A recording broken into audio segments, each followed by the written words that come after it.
देश के लोगों के बारे में नेहरू जी और इंदिरा जी की सोच क्या थी, मैं उसके विषय में बताना चाहता हूं। इंदिरा जी एक बार ईरान गए थे और ईरान में वो भाषण दे रही थी और उस भाषण में उन्होंने नेहरू जी के साथ जो बातचीत हुई थी उसका उल्लेख किया।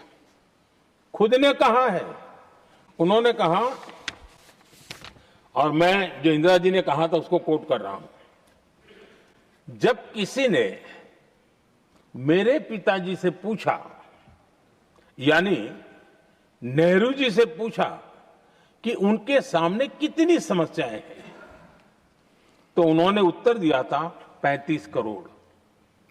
नेहरू जी ने जवाब दिया था कि उनके सामने कितनी समस्याएं हैं, बोले 35 करोड़।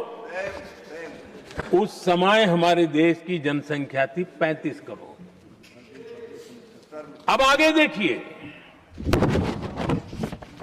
35 करोड़ देशवासी नेहरू जी को समस्या लगते थे। ऐसा कोई मुखिया हो सकता है क्या जी? और इस बात का उदाहरण देते हुए इंदिरा जी ने आगे कहा कि आज देश की जनसंख्या 57 करोड़ है, इसलिए मेरी समस्याओं की संख्या भी उतनी ही बड़ी है।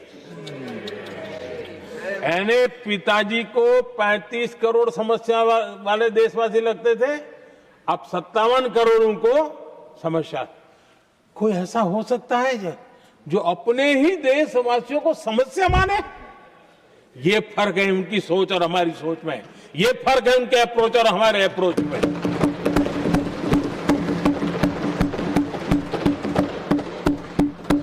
नेहरू जी हो या इंदिरा जी हो या पूरी कांग्रेसी बिरादरी हो, ये लोग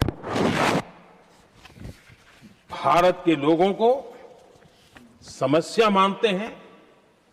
आदरणीय सभापति जी, मेरे कई कोटेशन मिलेंगे।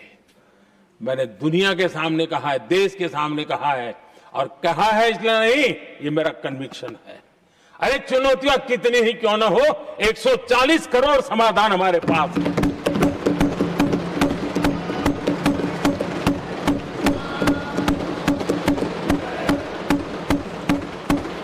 हमारे लिए देशवासी समर्थक की पूंजी है। हमारे लिए हर देशवासी भारत का उज्जवल भविष्य का नियंता है, निर्माता है, कर्ता धर्ता है। हम उसको समस्या कैसे कह सकते हैं? ऐसी सोच वाले लोग